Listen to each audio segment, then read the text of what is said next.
Terima kasih untuk penghormatan saudara. Betapa indahnya bahwa sinar mereka menyala-nyala. Dan saya rindu untuk kita bersama memasuki tahun 2024. Agar terang kita juga menyala. Firman Tuhan di dalam Filipi 2 ayat 12, 14 sampai yang ke-16 mengatakan, "Hai saudara-saudaraku yang kekasih, kamu senantiasa taat. Karena itu tetaplah kerjakan keselamatanmu dengan takut dan gentar." Kerjakanlah keselamatanmu dengan takut dan gentar. Bukan saja seperti waktu aku masih hadir, bukan seperti waktu hamba-hamba Tuhan pendahulu kita ini masih hadir, tetapi terlebih pula sekarang waktu mereka tidak hadir.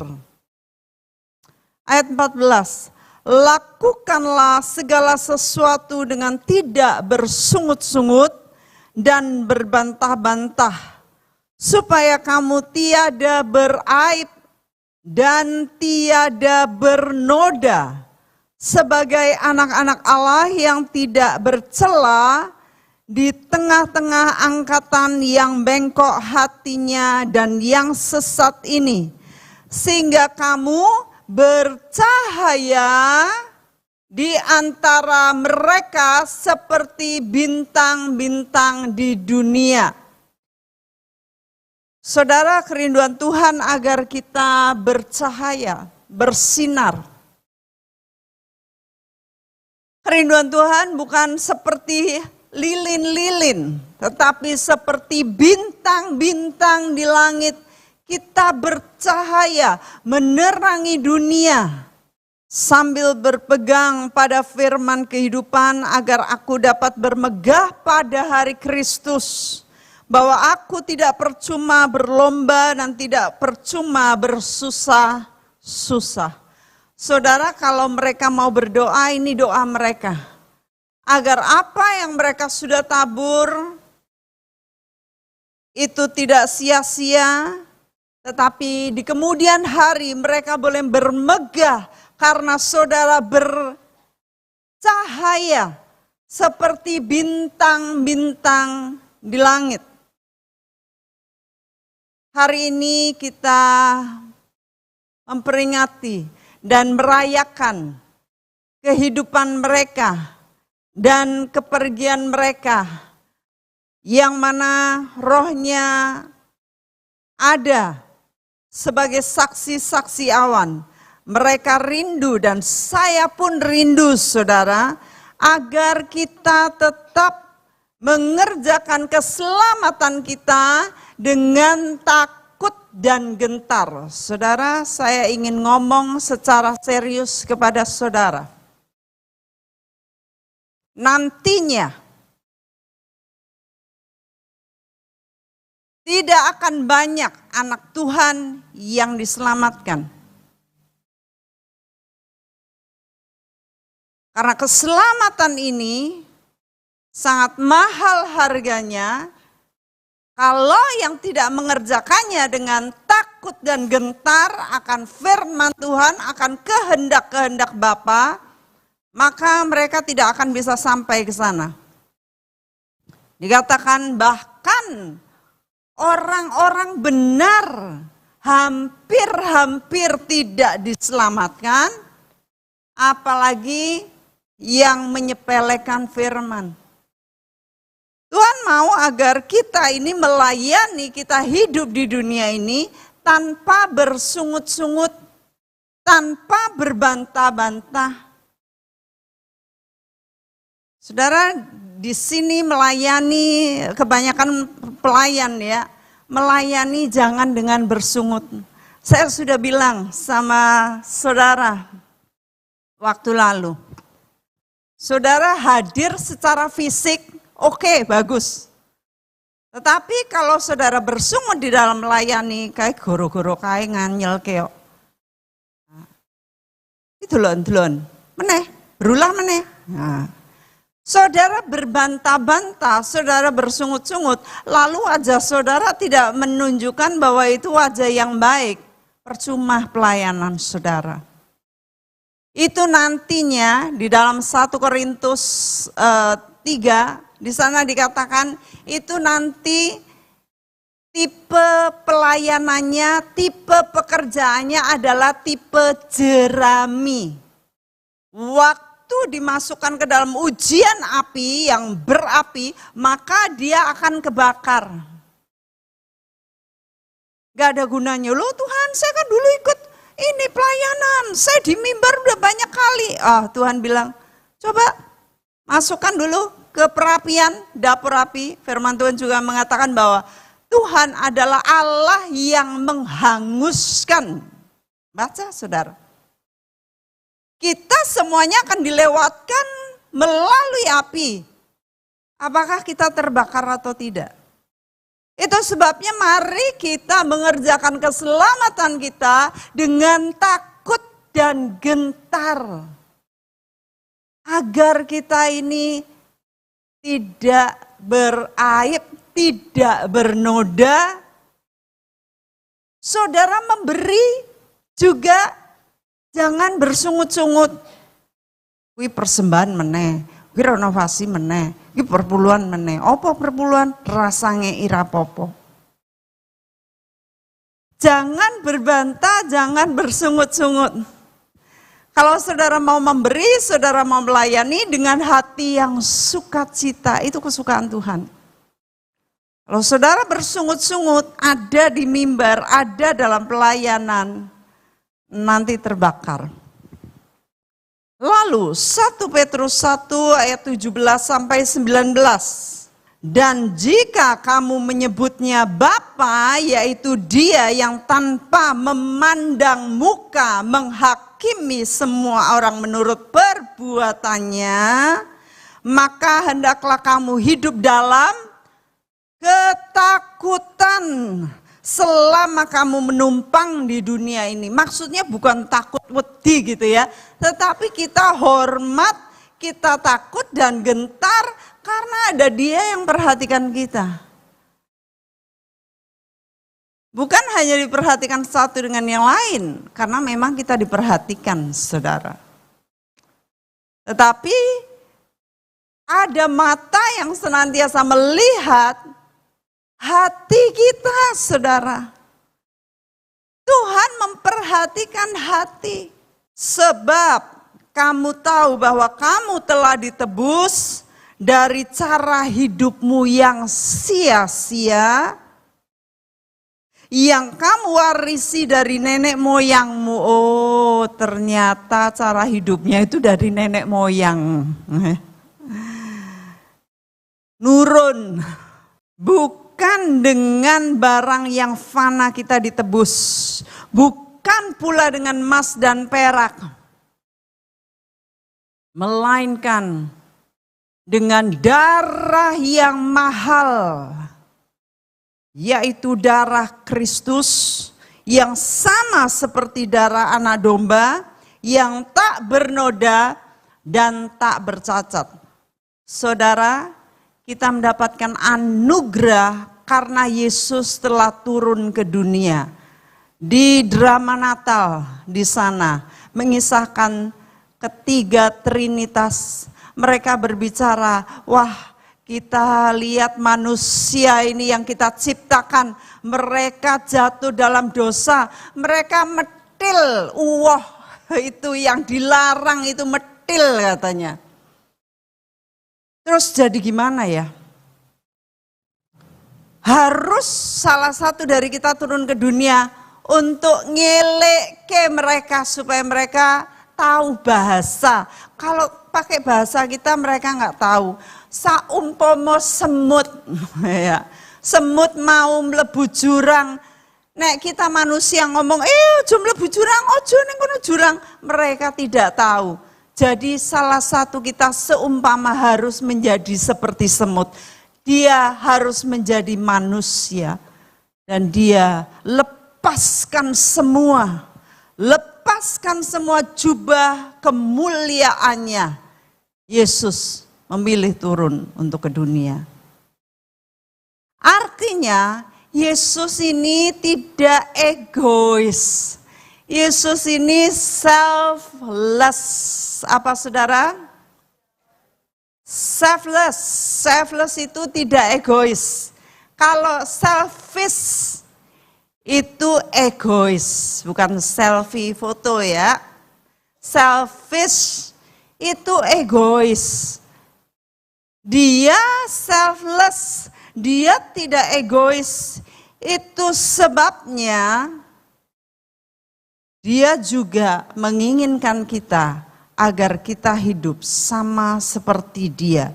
2 Korintus 5 ayat 15, dan Kristus telah mati untuk semua orang supaya mereka yang hidup tidak lagi hidup untuk dirinya sendiri. Artinya jangan selfish. Supaya mereka hidup tidak lagi hidup untuk dirinya sendiri, tetapi untuk Dia yang telah mati dan yang telah dibangkitkan untuk mereka. Jadi Tuhan mau agar kita hidup untuk Dia. Bukan hanya untuk keluargane dhewe. Bukan hanya untuk diri sendiri. Lalu yang lebih jelas lagi, 1 Yohanes 3 ayat 16. Demikianlah kita ketahui kasih Kristus, yaitu bahwa Ia telah menyerahkan nyawanya untuk kita. Jadi bersama-sama,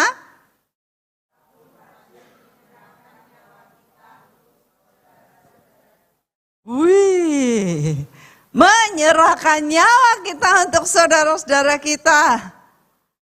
Oh saudara, bukan hanya kita hidup untuk Kristus, tetapi Dia mau agar kita menyerahkan nyawa kita untuk saudara-saudara kita. Wah piye yo, kowe nganyelke banget iki kae. Ana manungsa kaya ngono kae. Tetapi Tuhan mau agar kita katanya apa? Wajib. Saudara, hukumnya wajib. Hukumnya wajib.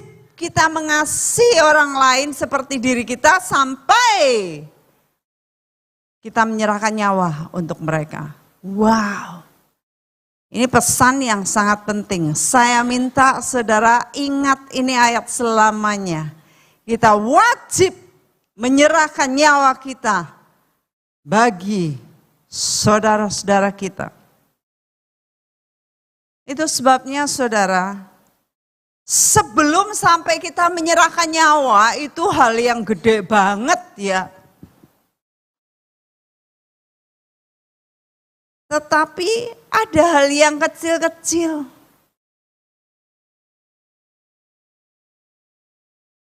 Kalau orang lain membutuhkan, kita memperhatikan. Kalau orang lain gak bisa makan enak, kita ngasih.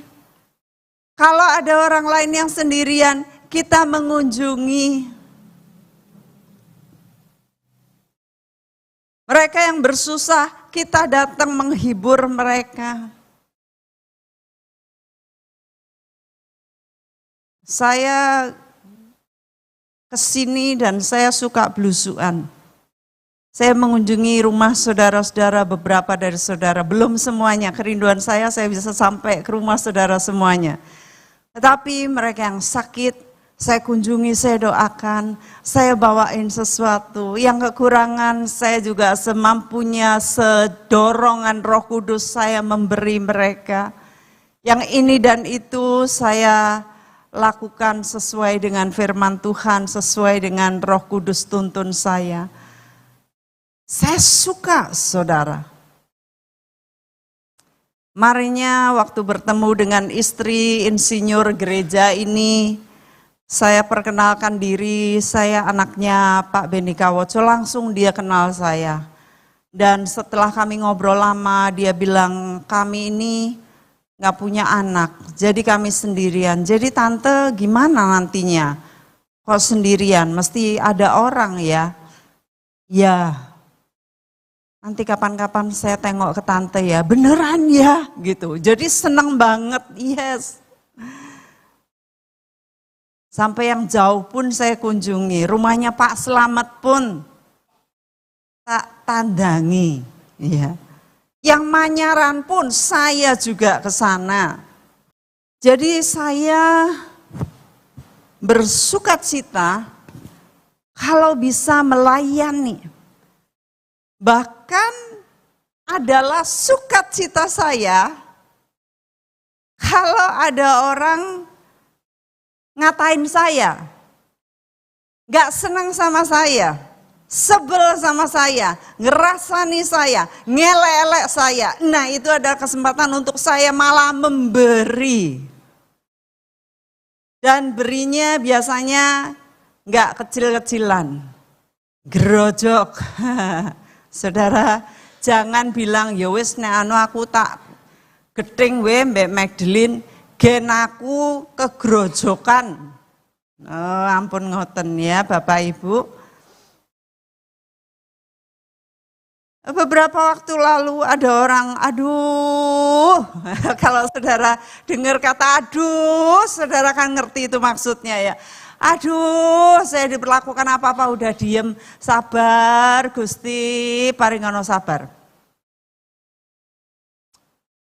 Sesudah itu saya doa. Yesus yang kecil di sini bilang kemarin dalam drama, ojo males, muales, ojo muales, kejahatan karo kejahatan tapi karo kebecikan. Ya, karo kebecikan diwalese. Jadi saya balas dengan kebaikan dan orangnya sampai kaget-kaget. Dia bilang, kok oke men. Dari mulutnya lo ngomong, kok oke men. Nah, ya. Nek sidik ditepis, rakanggo, ramutu, kabeh wong iso. Tapi kalau sampai kaget, kok akeh men, berarti kebajikan. Tidak hanya itu saja, yang lain juga lagi sampai mereka bilang begini, aku gak bisa ngomong apa-apa, aku gak bisa ngomong kelakep aku, kebaikanmu membungkamkan aku. Loh nek balas kejahatan dengan kejahatan, kowe ngenengke aku tak nengke genti. Oh, gampang no. Semua orang bisa. Kowe ora balik utang aku, titanono. Sampai liang kubur. Ya. Kowe ngata-ngatain keluargaku, anakku, engko mulai lewat dalan ndi? Cegate bandem. Gampang saudara. Kono merengut tak perenguti genti. Gampang toh? Gampang. Yang elek-elek, yang negatif itu gampang. Tetapi yang kebaikan membutuhkan effort, membutuhkan tenaga, membutuhkan suatu daya, semangat, kepositifan. Saudara, apa yang Tuhan lakukan semuanya itu enggak pernah untuk keuntungan dia. Semua yang Tuhan lakukan itu untuk kepentingan kita, untuk kepentingan manusia, untuk kepentingan di bumi. Dia mati untuk siapa? Lalu kalau kita memberkati dia, berkatnya untuk siapa? Untuk kita. Saya bersyukur saudara. Saya memberi, saya digerojoki sama Tuhan. Bukan saya kelong, digerojoki sama Tuhan. Dan betul-betul tahun ini saya bisa bilang, Tuhan adalah gembalaku, takkan kekurangan aku. Pialaku penuh melimpah, kebajikan dan kemurahan belaka akan mengikuti aku seumur hidupku. Dan aku akan diam dalam rumah Tuhan sepanjang masa. Luar biasa karena apa? Saya melakukan firman. Saya rindu saudara sebagai pelaku-pelaku firman, pendengar firman, saudara menjadi pelaku firman. Jangan keras hati, Tuhan mau agar kita tidak beraib dan bernoda supaya kita bercahaya seperti bintang di langit. Saudara makin memberi, makin saudara bercahaya. Karena apa? Saudara sedang mengumpulkan minyak seperti 5 gadis yang bijak. Puji Tuhan. 1 Petrus 3 ayat 8 sampai 9. Dan akhirnya mari kita baca bersama-sama. Hendaklah kamu semua sekata ya itu dia penyayang dan rendah hati. Jadi jangan egois saudara, tetapi mengasihi saudara-saudara. Mengasihi saudara-saudara, penyayang, rendah hati, dan berikutnya, janganlah membalas kejahatan dengan kejahatan atau caci maki dengan caci maki, tetapi sebaliknya hendaklah kamu,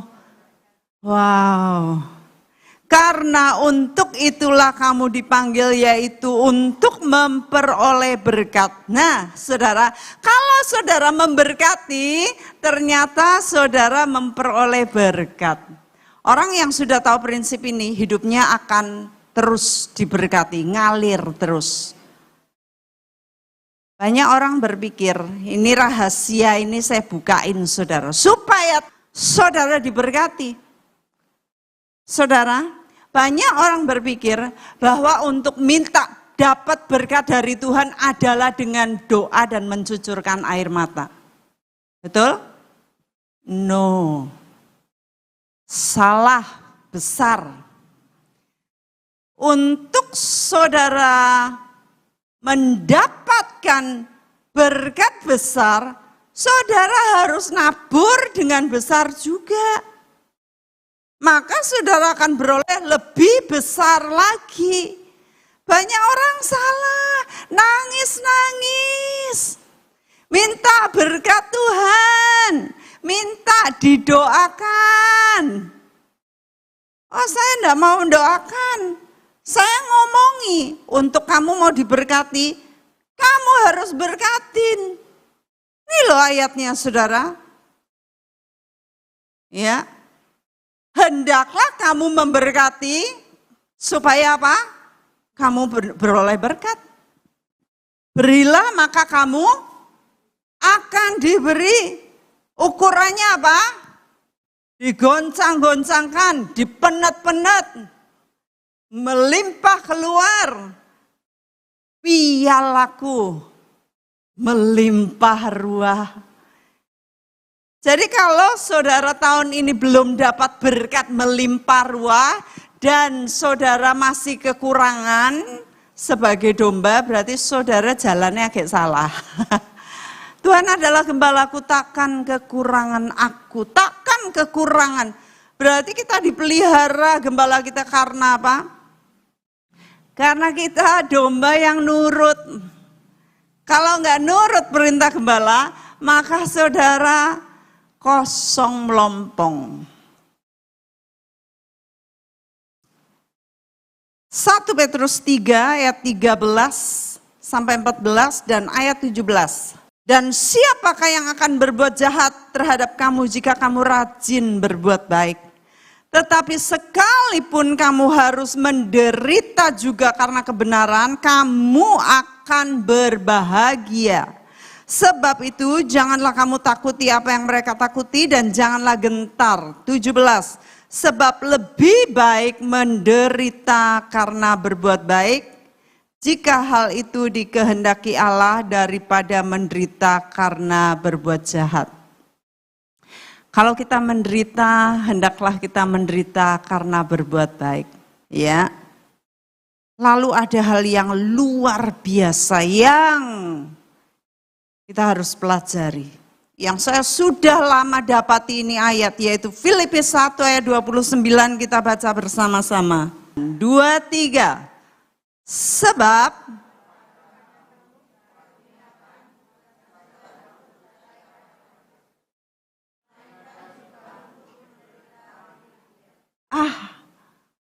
menderita bagi Kristus, saudara.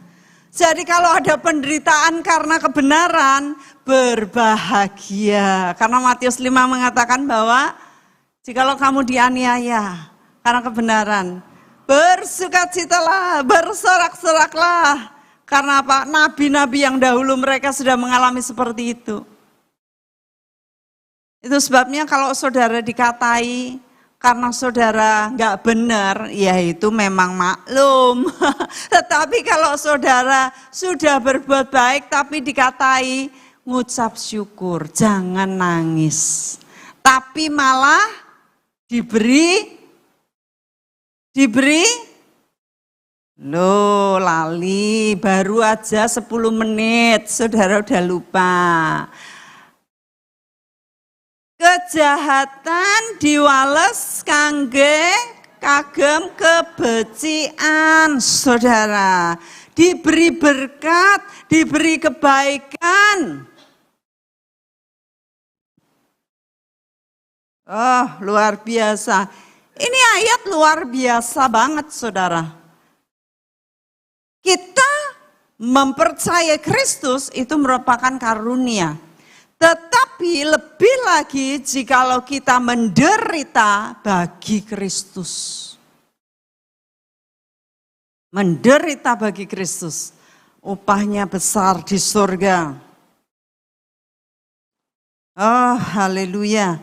1 Petrus 4 ayat 12 sampai 14, 17 sampai 19. 1 Petrus 4 ayat 12 sampai 14. Saudara-saudara yang kekasih, janganlah kamu heran akan nyala api siksaan yang datang kepadamu sebagai ujian, seolah-olah ada sesuatu yang luar biasa terjadi atas kamu. Sebaliknya, bersukacitalah sesuai dengan bagian yang kamu dapat dalam penderitaan Kristus, supaya kamu boleh bergembira dan bersukacita pada waktu Ia menyatakan kemuliaannya. Berbahagialah kamu jika kamu dinista karena nama Kristus, karena roh kemuliaan. Roh kemuliaan, yaitu roh Allah ada padamu. Jadi kalau kita dinista karena Kristus, kita nanti beroleh roh kemuliaan. Kita mendapatkan mahkota kemuliaan. Wow. Tidak apa-apa di dunia nggak digatekin, tidak apa-apa di dunia diketingi, tidak apa-apa dirasani karena kebenaran, dibanggali, menderita, tetapi di sana nanti kita mendapatkan roh kemuliaan. Ayat 17 sampai 19. Karena sekarang telah tiba saatnya penghakiman dimulai daripada rumah Allah sendiri yang harus pertama-tama dihakimi. Saudara, kita ini akan pertama-tama nanti dihakimi. Lalu, seperti yang saya sampaikan tadi, apakah yang akan terjadi dengan orang fasik dan orang berdosa? Karena itu baiklah mereka yang harus menderita karena kehendak Allah, menyerahkan jiwanya dengan selalu berbuat baik kepada Pencipta yang setia. Wahyu 16 ayat 15, ayat terakhir kita baca bersama-sama. 2, 3. Lihatlah, aku datang seperti pencuri, berbahagialah dia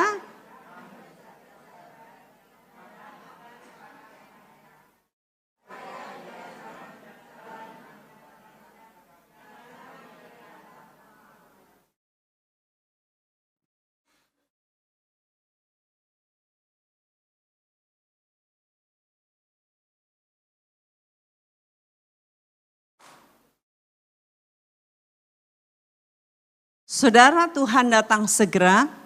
Itu sebabnya kita harus senantiasa berjaga-jaga dan memperhatikan pakaian kita. Pakaian itu bukan ini loh, bukan bahan, bukan.